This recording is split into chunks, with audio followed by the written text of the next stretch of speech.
इस लेख में हमने संपूर्ण रामायण की कहानी हिंदी में लिखा है। यह हमने लघु रूप में लिखा है, जिसमें हमने इस महाकाव्य के मुख्य भागों को विस्तार रूप में बताया है। इसकी रचना महर्षि वाल्मीकि ने की थी।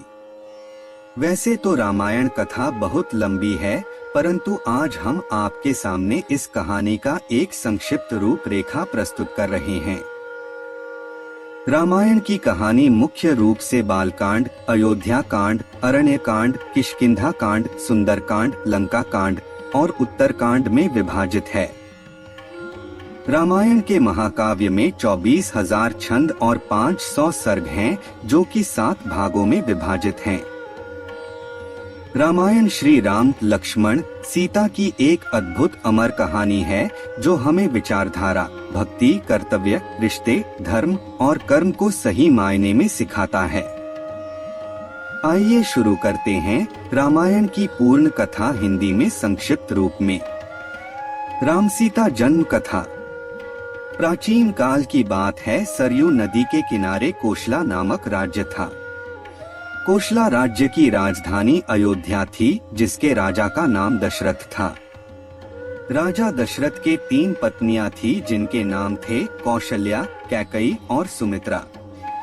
परंतु बहुत समय से उनकी कोई भी संतान नहीं थी, जिसके कारण उन्हें उत्तराधिकारी की कमी हमेशा सताती थी। इसके विषय में उन्होंने ऋषि वशिष्ठ से बात की और पुत्र कामिष्टि यज्ञ करवाया। यज्ञ के कारण उनकी पत्नियों को 4 पुत्र हुए। उनकी पहली पत्नी कौशल्या से राम, कैकई से भरत और सुमित्रा से लक्ष्मण और शत्रुघ्न का जन्म हुआ। सभी राजकुमार शास्त्रों और युद्ध कला में निपुण थे। जब राम 16 वर्ष के हुए, तब ऋषि विश्वामित्र राजा दशरथ के पास गए और यज्ञ में विघ्न डालने वाले राक्षसों का अंत करने में राम और लक्ष्मण की मदद मांगी। राम और लक्ष्मण ने इस कार्य को आदर से मान और कई राक्षसों का अंत किया, जिसके फलस्वरूप उन्हें ऋषि विश्वामित्र ने कई दिव्य अस्त्र प्रदान किए। एक दूसरे प्रदेश मिथिला के राजा जनक भी निसंतान थे। ऋषियों के कहने पर राजा जनक ने अपने राज्य के खेत में हल चलाना शुरू किया। हल चलते समय उन्हें एक धातु से टकराने की आवाज आई। जब राजा जनक ने देखा तो उन्हें सित के कलश में एक कन्या जमीन में गड़ी हुई मिली। उस कन्या को जैसी ही राजा जनक ने मिट्टी से निकाला, राज्य में बारिश होने लगी और उस कन्या को जनक अपने महल ले गए। सित के कलश में पाने के कारण उस कन्या का नाम सीता रखा गया। श्री राम और सीता विवाह। धीरे धीरे सीता बड़ी हुई और उनके विवाह का समय आया। श्री राम अयोध्या के राजा दशरथ के ज्येष्ठ पुत्र थे और माता सीता उनकी धर्मपत्नी थी। राम बहुत ही साहसी, बुद्धिमान और आज्ञाकारी और सीता बहुत ही सुंदर, उदार और पुण्यात्मा थी। माता सीता की मुलाकात श्री राम से उनके स्वयंवर में हुई, जो सीता माता के पिता मिथिला के राजा जनक द्वारा संयोजित किया गया था। यह स्वयंवर माता सीता के लिए अच्छे वर की खोज में आयोजित किया गया था। राजा जनक ने सीता का स्वयंवर रखा, जिसमें उन्होंने शिव जी के धनुष को उठाकर उसमें रस्सी चढ़ाने वाले व्यक्ति से सीता का विवाह कराने की शर्त राखी। उस आयोजन में कई राज्यों के राजकुमारों और राजाओं को आमंत्रित किया गया था। शर्त यह थी कि जो कोई भी शिव धनुष को उठाकर धनुष के तार को खींच सकेगा, उसी का विवाह सीता से होगा। सभी राजाओं ने कोशिश किया, परंतु वे धनुष को हिला भी ना सके। जब श्री राम की बारी आई तो श्री राम ने एक ही हाथ से धनुष उठा लिया और जैसे ही उसके तार को खींचने की कोशिश की, वह धनुष 2 टुकड़ों में टूट गया। इस प्रकार श्री राम और सीता का विवाह हुआ। इस प्रकार श्री राम का विवाह सीता से, लक्ष्मण का विवाह उर्मिला से, भरत का विवाह मांडवी से और शत्रुघ्न का विवाह श्रुतकीर्ति से हो गया। अयोध्या राजघराने में षड्यंत्र। अयोध्या के राजा दशरथ के 3 पत्नियां और 4 पुत्र थे। राम सभी भाइयों में बड़े थे और उनकी माता का नाम कौशल्या था। भरत राजा दशरथ के दूसरी और प्रिय पत्नी कैकेयी के पुत्र थे। दूसरे दो भाई थे, लक्ष्मण और शत्रुघ्न, जिनकी माता का नाम था सुमित्रा। जब राम को एक तरफ राज तिलक करने की तैयारी हो रही थी, तभी उसकी सौतेली माँ कैकेयी अपने पुत्र भरत को अयोध्या का राजा बनाने का षड्यंत्र रच रही थी। यह षड्यंत्र बूढ़ी मंथरा के द्वारा किया गया था। रानी कैकेयी ने एक बार राजा दशरथ की जीवन की रक्षा की थी। तब राजा दशरथ ने उन्हें कुछ भी मांगने के लिए पूछा था, पर कैकेयी ने कहा, समय आने पर मैं मांग लूंगी। उसी वचन के बल पर कैकेयी ने राजा दशरथ से पुत्र भरत के लिए अयोध्या का सिंहासन और राम के लिए 14 वर्ष का वनवास मांगा। श्री राम तो आज्ञाकारी थे, इसलिए उन्होंने अपने सौतेली माँ कैकेयी की बातों को आशीर्वाद माना और माता सीता और प्रिय भाई लक्ष्मण के साथ 14 वर्ष का वनवास व्यतीत करने के लिए राज्य छोड़कर चले गए। इस असीम दुख को राजा दशरथ सह नहीं पाए और उनकी मृत्यु हो गई। कैकेयी के पुत्र भरत को जब यह बात पता चली तो उसने भी राजगद्दी लेने से इनकार कर दिया। 14 वर्ष का वनवास। राम, सीता और लक्ष्मण वनवास के लिए निकल पड़े। रास्ते में उन्होंने कई असुरों का संहार किया और कई पवित्र और अच्छे लोगों से भी वे मिले। वे वन चित्रकूट में एक कुटिया बनाकर रहने लगे। एक बार की बात है, लंका के असुर राजा रावण की छोटी बहन शूर्पणखा ने राम को देखा और वह मोहित हो गई। उसने राम को पाने की कोशिश की, पर राम ने उत्तर दिया, मैं तो विवाहित हूँ, मेरे भाई लक्ष्मण से पूछ के देखो। तब शूर्पणखा लक्ष्मण के पास जाकर विवाह का प्रस्ताव रखने लगी, पर लक्ष्मण ने साफ इनकार कर दिया। तब शूर्पणखा ने क्रोधित होकर माता सीता पर आक्रमण कर दिया। यह देखकर लक्ष्मण ने चाकू से शूर्पणखा का नाक काट दिया। कटी हुई नाक के साथ रोते हुए जब शूर्पणखा लंका पहुंची तो सारी बातें जानकर रावण को बहुत क्रोध आया। उसने बाद रावण ने सीता हरण की योजना बनाई। सीता हरण योजना के तहत रावण ने मारीच राक्षस को चित्रकूट के कुटिया के पास एक सुंदर हिरण के रूप में भेजा। जब मारीच को माता सीता ने देखा तो उन्होंने श्री राम से उस हिरण को पकड़ के लाने के लिए कहा। सीता की बात को मानकर राम उस हिरण को पकड़ने उसके पीछे पीछे गए और लक्ष्मण को आदेश दिया कि वो सीता को छोड़कर कहीं ना जाए। बहुत पीछा करने के बाद राम ने उस हिरण को बाण से मारा। जैसे ही राम का बाण हिरण बने मारीच को लगा, वह अपने असली राक्षस रूप में आ गया और राम के आवाज में सीता और लक्ष्मण को मदद के लिए पुकारने लगा। सीता ने जब राम के आवाज में उस राक्षस के विलाप को देखा तो वो घबरा गई और उसने लक्ष्मण को राम की मदद के लिए वन जाने को कहा। लक्ष्मण ने सीता माता के कुटिया को चारों ओर से लक्ष्मण रेखा से सुरक्षित किया और वो श्री राम की खोज करने वन में चले गए। योजना के अनुसार रावण एक साधु के रूप में कुटिया पहुंचा और भिक्षाम देहि का स्वर लगाने लगा। जैसे ही रावण ने कुटिया के पास लक्ष्मण रेखा पर अपना पैर रखा, उसका पैर जलने लगा। यह देखकर रावण ने माता सीता को बाहर आकर भोजन देने के लिए कहा। जैसे ही माता सीता लक्ष्मण रेखा से बाहर निकली, रावण ने पुष्पक विमान में सीता माता का हरण कर लिया। जब राम और लक्ष्मण को यह पता चला कि उनके साथ छल हुआ है तो वो कुटिया की ओर भागे, पर वहां उन्हें कोई नहीं मिला। जब रावण सीता को पुष्पक विमान में लेकर जा रहा था, तब बूढ़े जटायु पक्षी ने रावण से सीता माता को छुड़ाने के लिए युद्ध किया, परंतु रावण ने जटायु का पंख काट डाला। जब राम और लक्ष्मण सीता को ढूंढते हुए जा रहे थे तो रास्ते में जटायु का शरीर पड़ा था और वो राम राम विलाप कर रहा था।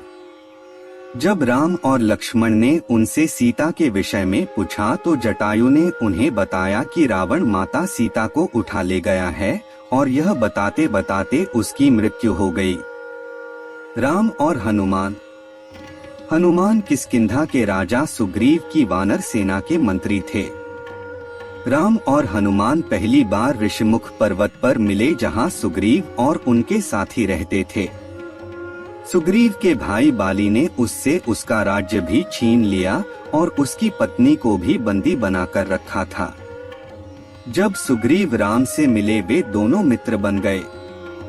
जब रावण पुष्पक विमान में सीता माता को ले जा रहा था, तब माता सीता ने निशाने के लिए अपने अलंकार फेंक दिए थे। वो सुग्रीव की सेना के कुछ वानरों को मिला था। जब उन्होंने श्री राम को वो अलंकार दिखाए तो राम और लक्ष्मण के आंखों में आंसू आ गए। श्री राम ने बाली का वध करके सुग्रीव को किष्किंधा का राजा दोबारा बना दिया। सुग्रीव ने भी मित्रता निभाते हुए राम को वचन दिया कि वो और उनकी वानर सेना भी सीता माता को रावण के चंगुल से छुड़ाने के लिए पूरी जी जान लगा देंगे। वानर सेना। उसके बाद हनुमान, सुग्रीव, जामवंत ने मिलकर सुग्रीव की वानर सेना का नेतृत्व किया और चारों दिशाओं में अपनी सेना को भेजा।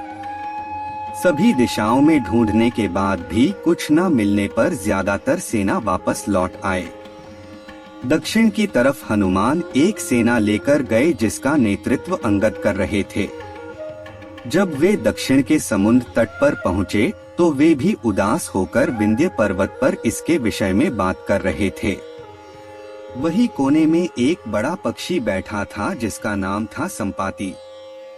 संपत्ति वानरों को देखकर बहुत खुश हो गया और भगवान का शुक्रिया करने लगा इतना सारा भोजन देने के लिए। जब सभी वानरों को पता चला कि वह उन्हें खाने की कोशिश करने वाला था, तो सभी उसकी घोर आलोचना करने लगे और महान पक्षी जटायु का नाम लेकर उसकी वीरता की कहानी सुनाने लगे। जैसे ही जटायु की मृत्यु की बात उसे पता चला, वह जोर जोर से विलाप करने लगा। उसने वानर सेना को बताया कि वो जटायु का भाई है और यह भी बताया कि उसने और जटायु ने मिलकर स्वर्ग में जाकर इंद्र को भी युद्ध में हराया था। उसने यह भी बताया कि सूर्य की तेज किरणों से जटायु की रक्षा करते समय उसके सभी पंख भी जल गए और वह उस पर्वत पर गिर गया। संपाति ने वानरों से बताया कि वह बहुत ज्यादा जगहों पर जा चुका है और उसने यह भी बताया कि लंका का असुर राजा रावण ने सीता को अपहरण किया है और उसी दक्षिणी समुद्र के दूसरी ओर उसका राज्य है। लंका की ओर हनुमान की समुद्र यात्रा। जामवंत ने हनुमान के सभी शक्तियों को ध्यान दिलाते हुए कहा कि हे हनुमान, आप तो महाज्ञानी, वानरों के स्वामी और पवन पुत्र हैं। यह सुनकर हनुमान का मन हर्षित हो गया और वे समुद्र तट किनारे स्थित सभी लोगों से बोले, आप सभी कंदमूल खाकर यही मेरा इंतजार करें जब तक मैं सीता माता को देखकर वापस न लौट आऊं। ऐसा कहकर वे समुद्र के ऊपर से उड़ते हुए लंका की ओर चले गए। रास्ते में जाते समय उन्हें सबसे पहले मेनका पर्वत आए। उन्होंने हनुमान जी से कुछ देर आराम करने के लिए कहा, पर हनुमान ने उत्तर दिया, जब तक मैं श्री राम जी का कार्य पूर्ण ना कर लूं, मेरे जीवन में विश्राम की कोई जगह नहीं है। और वे उड़ाते हुए आगे चले गए। देवताओं ने हनुमान की परीक्षा लेने के लिए सांपों की माता सुरसा को भेजा।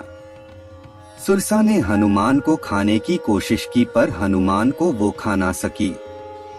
हनुमान उसके मुख में जाकर दोबारा निकल आए और आगे चले गए। समुद्र में एक छाया को पकड़कर खा लेने वाली राक्षसी रहती थी। उसने हनुमान को पकड़ लिया, पर हनुमान ने उसे भी मार दिया। हनुमान लंका दहन की कहानी। समुद्र तट पर पहुंचने के बाद हनुमान एक पर्वत के ऊपर चढ़ गए और वहां से उन्होंने लंका की ओर देखा। लंका का राज्य उन्हें दिखा, जिसके सामने एक बड़ा द्वार था और पूरा लंका सोने का बना हुआ था। हनुमान ने एक छोटे मच्छर के आकार जितना रूप धारण किया और वो द्वार से अंदर जाने लगे। उसी द्वार पर लंकिनी नामक राक्षसी रहती थी। उसने हनुमान का रास्ता रोका तो हनुमान ने एक जोर का घूंसा दिया तो नीचे जाकर गिरी। उसने डर के मारे हनुमान को हाथ जोड़ा और लंका के भीतर जाने दिया। हनुमान ने माता सीता को महल के हर जगह ढूंढा पर वह उन्हें नहीं मिली। थोड़ी देर बाद ढूंढने के बाद उन्हें एक ऐसा महल दिखाई दिया जिसमें एक छोटा सा मंदिर था, एक तुलसी का पौधा भी। हनुमान जी को यह देखकर अचंभे में पड़ गए और उन्हें यह जानने की इच्छा हुई कि आखिर ऐसा कौन है जो इन असुरों के बीच श्री राम का भक्त है। यह जानने के लिए हनुमान ने एक ब्राह्मण का रूप धारण किया और उन्हें पुकारा।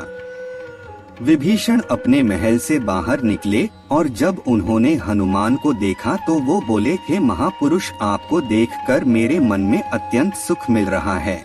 क्या आप स्वयं श्री राम हैं? हनुमान ने पूछा, आप कौन हैं? विभीषण ने उत्तर दिया, मैं रावण का भाई विभीषण हूँ। यह सुनकर हनुमान अपने असली रूप में आ गए और श्री रामचंद्र जी के विषय में सभी बातें उन्हें बताया। विभीषण ने निवेदन किया, हे पवन पुत्र, मुझे एक बार श्री राम से मिलवा दो। हनुमान ने उत्तर दिया, मैं श्री राम जी से जरूर मिलवा दूंगा, परंतु पहले मुझे यह बताए कि मैं जानकी माता से कैसे मिल सकता हूँ।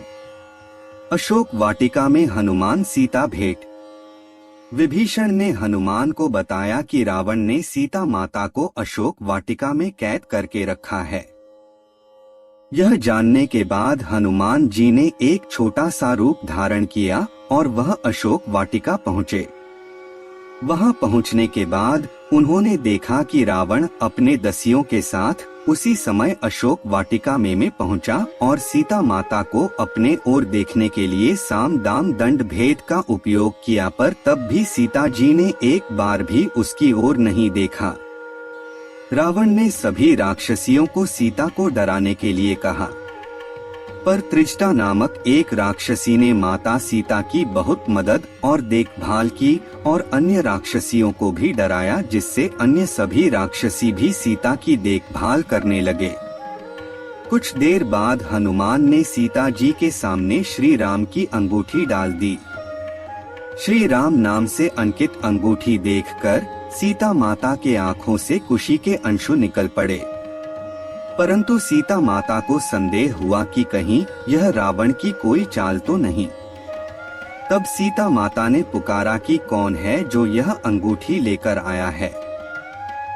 उसके बाद हनुमान जी प्रकट हुए, पर हनुमान जी को देखकर भी सीता माता को विश्वास नहीं हुआ। सके बाद हनुमान जी ने मधुर वचनों के साथ रामचंद्र के गुणों का वर्णन किया और बताया कि वो श्री राम जी के दूत हैं। सीता ने व्याकुलता से श्री राम जी का हाल चाल पूछा। हनुमान जी ने उत्तर दिया, है माते, श्री राम जी ठीक हैं और वे आपको बहुत याद करते हैं। वे बहुत जल्द ही आपको लेने आएंगे और मैं शीघ्र ही आपका संदेश श्री राम जी के पास पहुंचा दूंगा। तभी हनुमान ने सीता माता से श्री राम जी को दिखने के लिए चिन्ह मांगा, तो माता सीता ने हनुमान को अपने कंगन उतार कर दे दिए। हनुमान लंका देहें। हनुमान जी को बहुत भूख लग रहा था, तो हनुमान अशोक वाटिका में लगे पेड़ों के फलों को खाने लगे। फलों को खाने के साथ साथ हनुमान उन पेड़ों को तोड़ने लगे। तभी रावण के सैनिकों ने हनुमान पर प्रहार किया, पर हनुमान ने सबको मार डाला। जब रावण को इस बात का पता चला कि कोई बंदर अशोक वाटिका में उत्पात मचा रहा है, तो उसने अपने पुत्र अक्षय कुमार को भेजा हनुमान का वध करने के लिए, पर हनुमान जी ने उसे क्षण भर में ऊपर पहुंचा दिया। कुछ देर बाद जब अपने पुत्र की मृत्यु का पता चला, वह बहुत ज्यादा क्रोधित हुआ। उसके बाद रावण ने अपने ज्येष्ठ पुत्र मेघनाद को भेजा। हनुमान के साथ मेघनाद का बहुत ज्यादा युद्ध हुआ, पर कुछ न कर पाने के बाद मेघनाद ने ब्रह्मास्त्र चला दिया। ब्रह्मास्त्र का सम्मान करते हुए हनुमान स्वयं बंधक बन गए। हनुमान को रावण की सभा में लाया गया। रावण हनुमान को देखकर हंसा और फिर क्रोधित होकर उसने प्रश्न किया, रे वानर, तूने किस कारण अशोक वाटिका को तहस-नहस कर दिया? तूने किस कारण से मेरे सैनिकों और पुत्र का वध कर दिया? क्या तुझे अपने प्राण जाने का डर नहीं है? यह सुनकर हनुमान ने कहा, हे रावण, जिसने महान शिव धनुष को पल भर में तोड़ डाला, जिसने खर, दूषण, त्रिशिरा और बाली को मार गिराया, जिसकी प्रिय पत्नी का तुमने अपहरण किया, मैं उन्हीं का दूत हूँ। मुझे भूख लग रहा था, इसलिए मैंने फल खाए और तुम्हारे राक्षसों ने मुझे खाने नहीं दिया, इसलिए मैंने उन्हें मार डाला। अभी भी समय है, सीता माता को श्री राम को सौंप दो और क्षमा मांग लो। रावण हनुमान की बात सुनकर हंसने लगा और बोला, रे दुष्ट, तेरी मृत्यु तेरे सिर पर है। ऐसा कहकर रावण ने अपने मंत्रियों को हनुमान को मार डालने का आदेश दिया। यह सुनकर सभी मंत्री हनुमान को मारने दौड़े। तभी विभीषण वहां आ पहुंचे और बोले, रुको, दूत को मारना सही नहीं होगा, यह नीति के विरुद्ध है। कोई और भयानक दंड देना चाहिए। सभी ने कहा, बंदर का पूंछ उसको सबसे प्यारा होता है, क्यों ना तेल में कपड़ा डुबाकर इसकी पूंछ में बंधकर आग लगा दिया जाए। हनुमान की पूंछ पर तेल वाला कपड़ा बंधकर आग लगा दिया गया। जैसे ही पूंछ में आग लगी, हनुमान जी बंधन मुक्त होकर एक छत से दूसरे में कूदते गए और पूरी सोने की लंका में आग लगा के समुद्र की ओर चले गए और वहां अपनी पूंछ पर लगी आग को बुझा दिया।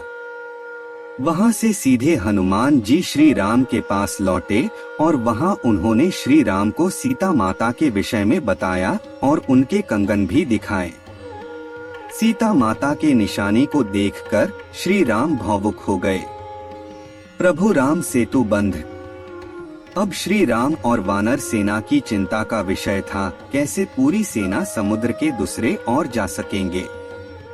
श्री राम जी ने समुद्र से निवेदन किया कि वे रास्ता दें ताकि उनकी सेना समुद्र पार कर सके, परंतु कई बार कहने पर भी समुद्र ने उनकी बात नहीं मानी। तब राम ने लक्ष्मण से धनुष मांगा और अग्नि बाण को समुद्र पर साधा, जिससे कि पानी सूख जाए और वे आगे बढ़ सकें।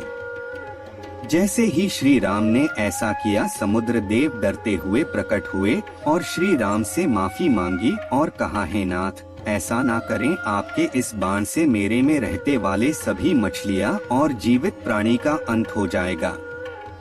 श्री राम ने कहा, हे समुद्र देव, हमें यह बताएं कि मेरी यह विशाल सेना इस समुद्र को कैसे पार कर सकते हैं।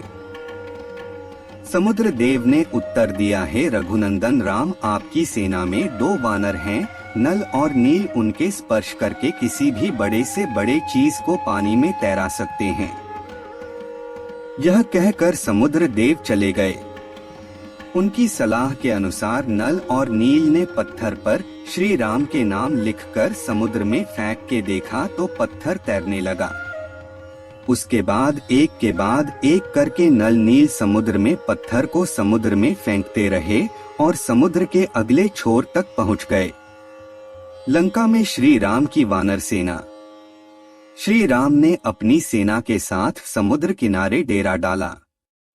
जब इस बात का पता रावण की पत्नी मंदोदरी को पता चला तो वो घबरा गई और उसने रावण को बहुत समझाया, पर वह नहीं समझा और सभा में चले गया। रावण के भाई विभीषण ने भी रावण को सभा में समझाया और सीता माता को सम्मान पूर्वक श्री राम को सौंप देने के लिए कहा, परंतु यह सुनकर रावण क्रोधित हो गया और अपने ही भाई को लात मार दिया, जिसके कारण विभीषण सीढ़ियों से नीचे आ गिरे। विभीषण ने अपना राज्य छोड़ दिया और वो श्री राम के पास गए। राम ने भी खुशी के साथ उन्हें स्वीकार किया और अपने डेरे में रहने की जगह दी। आखिरी बार श्री राम ने बाली पुत्र अंगद कुमार को भेजा, पर रावण तब भी नहीं माना। युद्ध आरंभ हुआ। श्री राम और रावण की सेना के बीच भीषण युद्ध हुआ। इस युद्ध में लक्ष्मण पर मेघनाद ने शक्ति बाण से प्रहार किया था, जिसके कारण हनुमान जी संजीवनी बूटी लेने के लिए हिमालय पर्वत गए, परंतु वे उस पौधे को पहचान ना सके, इसलिए वे पूरा हिमालय पर्वत ही उठा लाए थे। यहाँ तक कि रावण के भाई कुंभकर्ण जैसे महारथी असुर को भी भगवान राम ने अपने बाण से मार डाला। इस युद्ध में रावण की सेना के श्री राम की सेना प्रसत कर देती है और अंत में श्री राम रावण के नाभि में बाण मारकर उसे मार देते हैं और सीता माता को छुड़ा लाते हैं। श्री राम विभीषण को लंका का राजा बनाते देते हैं, परंतु राम माता सीता से मिलने से पूर्व उनकी अग्नि परीक्षा लेते हैं। उसके बाद श्री राम सीता और भाई लक्ष्मण के साथ अपने राज्य 14 वर्ष के वनवास से लौटते हैं। उसके बाद श्री राम को अयोध्या का राजा घोषित किया गया और उनका जीवन खुशियों से बीत रहा था। कुछ समय बाद माता सीता गर्भवती हो जाती हैं।